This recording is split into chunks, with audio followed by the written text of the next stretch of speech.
সুতরাং ধর্ষণের এই ঘটনা নিত্য নৈমিত্তিক একটা ব্যাপারে পরিণত হয়েছে এই বাংলাদেশে। একটা করাপ্টেড কালচার, একটা করাপ্টেড এডুকেশন সিস্টেম দিয়ে কখনো একটি সোসাইটিতে এ জাতীয় ফৌজদারি অপকর্মগুলো বন্ধ করা সম্ভব নয়। তিনি বাইরের কোনো মানুষের দ্বারা দর্শিতা হন নাই, তার ঘরের মধ্যে ওই নারীর জন্য নিরাপদ অবস্থান তৈরি করতে সমাজ ব্যবস্থা পারে নাই। তারা জামিন নিয়ে আমাদের সমাজেই বসবাস করছে এবং একের পর এক ধর্ষণের ঘটনা ঘটিয়ে তারা গর্ব সহকারে কোনো না কোনো রাজনৈতিক আশ্রয় নিয়ে তারা এ সমাজে বীর তর্পে অবস্থান করে। যে ছাত্রদিকদের নিরাপত্তা এ বিধানের ক্ষেত্রে যদি ঐক্যমত পোষণ করতে না পারে, এই বাংলাদেশের রাজনীতিতেও আপনাদেরকে মাইনাস করা হবে। দর্শকদের শাস্তি হবে পাথর মেরে প্রকাশ্য দিবালোকে তাদেরকে হত্যা করতে হবে। আমরা এক লজ্জিত বিবর্ণ চেহারা নিয়ে আজ আপনাদের সামনে কিছু যুবক হাজির হয়েছি যারা খুবই লজ্জিত হচ্ছি। একটি স্বাধীন ভূখণ্ড, 50 বছরের অধিক যে সময় আমরা পার করেছি, এরপরে এসে আমাদের দেশে ধর্ষণের বিরুদ্ধে মানববন্ধন করে এদেশের কর্তা ব্যক্তি এবং এদেশের মানুষদেরকে সচেতন করার জন্য আমাদেরকে ধিক্কার জানাতে হয়।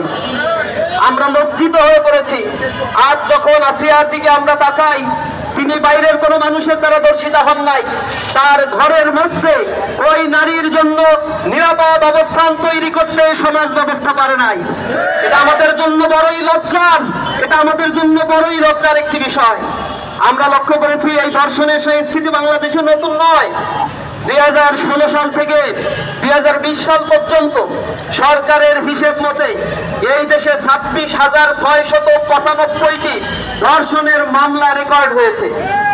2020 সাল থেকে 2024 সাল পর্যন্ত 6,400-র অধিক ধর্ষণের ঘটনা এই বাংলাদেশে রেকর্ড হয়েছে, যার মধ্য দিয়ে 3,471টি ঘটনা ঘটেছে যেখানে 18 বছরের কম নারীদেরকে ধর্ষণের শিকার করা হয়েছে। কিন্তু আমরা এর কোনো বিচার পাই নাই। গত ফেব্রুয়ারি মাসের ঘটনা, শুধুমাত্র গত মাসের ফেব্রুয়ারি মাসে 72 শিশু এবং 117টি নারী ধর্ষণের ঘটনা সহ 189টি নারী নির্যাতনের ঘটনা এই স্বাধীন ভূখণ্ডে পত্র পত্রিকার মাধ্যমে আমরা জানতে পেরেছি। সুতরাং ধর্ষণের এই ঘটনা নিত্য নৈমিত্তিক একটা ব্যাপারে পরিণত হয়েছে এই বাংলাদেশে। এটি একটা ট্রেডিশন, একটি কালচারে পরিণত হয়েছে। নারী ও শিশু নির্যাতন ট্রাইব্যুনাল গঠন করা হয়েছে শুধুমাত্র তড়িৎ বিচারের প্রক্রিয়াকে ত্বরান্বিত করার জন্য।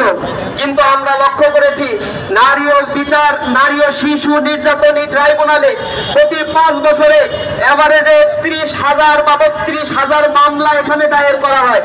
কিন্তু দীর্ঘসূত্রিতার কারণে এখান থেকে মাত্র 4 থেকে 5% মামলার বিচার কার্য আমরা দেখতে পাই।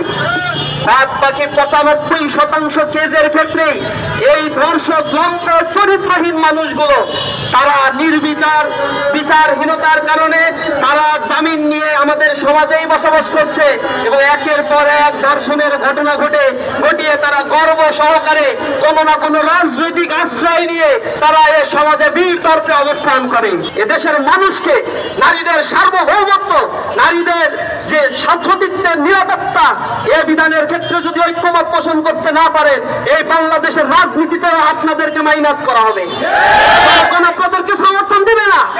জনগণের পালস বোঝার চেষ্টা করে, জনগণের নিরাপত্তার জন্য রাজনীতিবিদরা ঐক্যমতে আসার চেষ্টা করেন। আমরা তরুণ সমাজ এই দৃশ্যই এই বাংলাদেশে দেখতে চাই। এদেশে কোনো হত্যা, খুন, গুম, কোন ধর্ষণের সংস্কৃতি এই যুব সমাজ, এই তরুণ প্রজন্ম আর দেখতে চায় না। মিডিয়া আসা এই ঘটনার হিসেব করেই আমাদের পিলে চমকে যায়।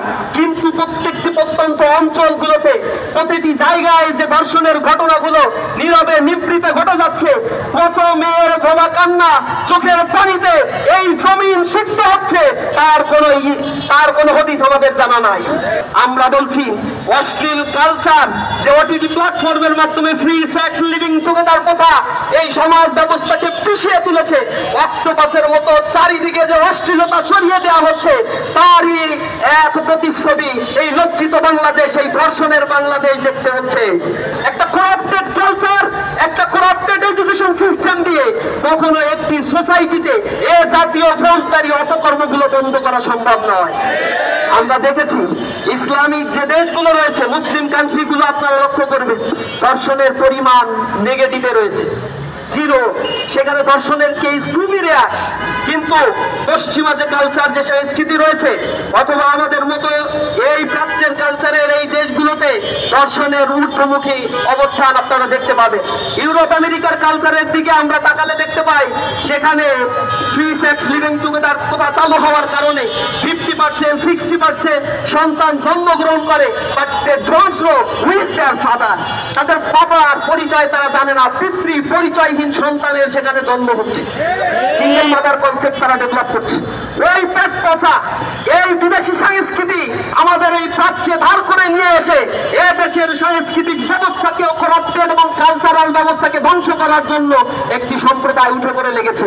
ইসলামী ছাত্র শিবির বলতে চায়, বাংলাদেশে নারীদের মর্যাদাকে সমুন্নত করার জন্য ইসলাম যে মর্যাদা দিয়েছে, ইসলামী আইন যে বিধানের কথা বলেছে, আপনারা আজকে দেখেছেন নারীরা মিছিল করে বলছে ধর্ষকদের সর্বোচ্চ শাস্তি আজ মৃত্যুদণ্ড দিতে হবে।